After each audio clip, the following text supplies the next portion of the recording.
We first developed what we thought the program was as an online training. Then we started getting results for clients. Then we looked at our program and go, that's not what we do. You know, we need to teach what we do and how it works. So I want to talk a little bit about it because this is the 10 phases of the class. And the process is different than what the book said when we were getting results with clients. So we started with what's called inventory. Part of that's deciding if you want to work with a client or not. Years ago, someone brought me in for a client, and he said, I said to the person who brought me in, I said, I can't find any social media, any web presence, anything like that. And then the assistant pointed to something on the screen, and when I saw what they pointed to, I said, Whitney, people know he's a good friend of mine. I'm trying to protect the business even though it's out of business. I said, Whitney, they got it covered. We need to leave now. It's all handled. And we got out to the car and he goes, why'd you destroy the deal? I mean, you didn't even show it to them. I said, the assistant just pointed to a fake mother's name. They're an after-day program and they were building their reputation by faking mothers writing reviews about it. You see, in social media, we don't get to hide out. This is the front line. This is like the Marines. Our reputation's right with them. I said, we'd have to move out of the town. Imagine, press says, special after-school program, faking mothers' names to build credibility. And here's the marketing people, you know? So we talk about that as well. So discovery's part of, inventory's part of that first, just like what's out there, where are they? And then we talk about how to capture that correctly and build it up. Then we go into the customer and we have to understand what's going on with the customer. What are their sacred cows? What are immovable? So I might meet with you and you go, well, whatever it is, I won't be on video.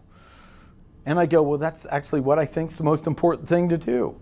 And then how to hold your ground and make sure you're understanding. If you aren't building a win-win relationship, it's they're choosing the gold of you. It's a win-win thing. So how are you marketing yourself with it and discovering what's going on and what do they want and really listening to the customer. I can't tell you how many times in the past, like I even wanted a logo and they said, well, you can't talk to the designer. It has to go through our levels. We give these specs. And I go, yeah, but they get it wrong because you don't explain it well to the person. So we have to keep repeating it. So are you doing the deep dive to discover what's going on? Then strategy is actually, in some ways, not the perfect word, but the one we chose because I call it now hypothesizing. Because what happened is we didn't realize the process we did is our minds were always jumping ahead and going, it might be this. What do you think of this? What could that be? So this is now we build a strategy based on a hypothesis and then we go and test it and modify it. And when we first designed our online course, we thought it was the other way around. But then I started studying the people who are best in the field. They do this too. They're jumping ahead and speculating and thinking through. Then the next is the digital audit, the 360 audit. That's the deep dive. Who's our competition? Where's the holes? This is where I'm listening for what I call the Aikido of marketing. Where is the customer wanting content? Where is the customer where our competition's not willing to go? Did you hear the word willing to go? Because it's that unique place we can line up and make a connection where the customer's there and the competition either doesn't even see it on the radar, the opportunity, or they're going, I'm not willing to go. That's too much work.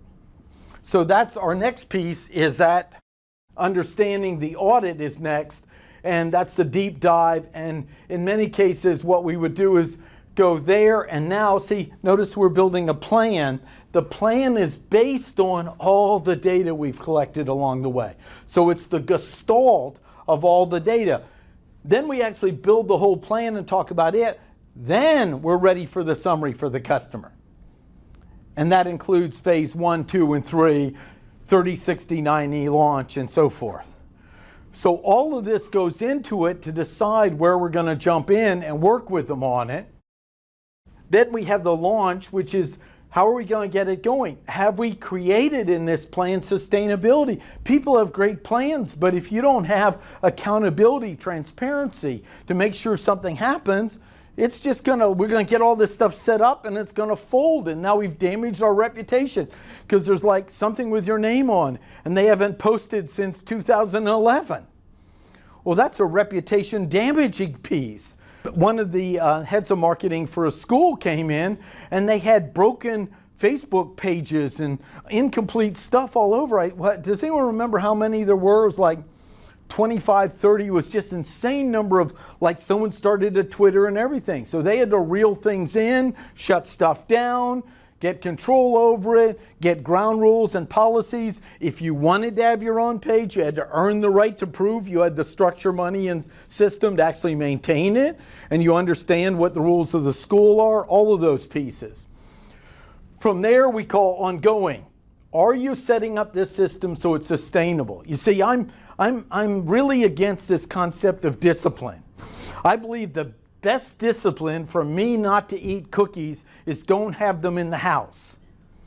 Okay? So I'm a huge advocate of the power of structures and systems, and that people are more honest when we all see what each other are doing. I call it transparency to increase integrity. So are we setting up a system ongoing that's going to create this type of integrity and sustainability and move forward on it? And that's the next piece in it. And then from there, what are we tracking? What are the KPIs? How do we know if we're winning? How do we know if we're losing? What's occurring? And if you're a social media manager, if you're losing, what do you do? Because we'd like you to stay employed. So you need to be able to adapt and adjust quick and show you got a plan, or they're going to go, well, you're not worth keeping. I just talked to a team in Western North Carolina, and they said we lost 2 clients. And I said, well, when you provided your reporting and metrics to the client on a regular basis and communicated to them the value you're giving, what did they say? They said, we didn't do that. And I said, well, then they should have fired you. Well, they didn't ask for it. Well, then you didn't take our class. I'm just kidding, you know, to know that that was part of the job. And then from reporting, the next is this, the last piece here is the final phase. The reporting is, how are we doing? Because this is not, this is not exposure. Karen and I state, exposure is something that happens when you go outside in bad weather with insufficient gear on. It is not a marketing strategy. I am so against exposure. Though you'll get exposure if you come here. Okay, I'm either going to volunteer for it or there's actually a structure in place for me to be introduced to people. So this is all about accountability and results. And then the next, which we can't emphasize enough, which is the final phase or the shutdown. If you don't build this so you could walk away, you are an irresponsible marketing person. And if I hear you've taken it over so the customer can't get away from you, I'm going to warn them about you. Because I call that highly unethical business practices. So I don't want people doing that because it really builds up remorse and it doesn't make someone to want to refer you to another person because they're entrapped. So that's why closing is so important in this class as a component to actually make sure that we've got a complete package. Questions? Comments? Tasteful jokes?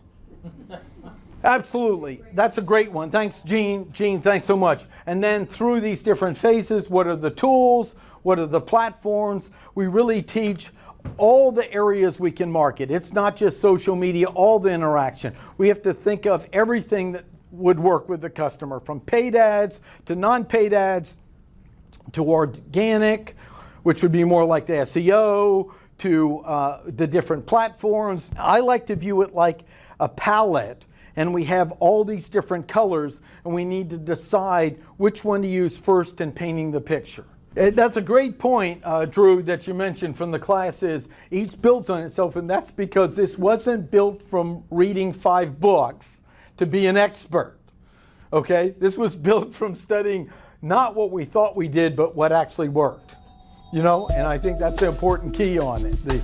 the organic of what we were doing, not what we thought. Because see, our logical minds go, strategy should come over here. Not that, oh no, it's really important. We almost act like we've come up with it. Then we dig in, we go, we're wrong, we're right, we're wrong. In fact, it's more like, to me, the scientific process with a hypothesis, but than anything else. So good.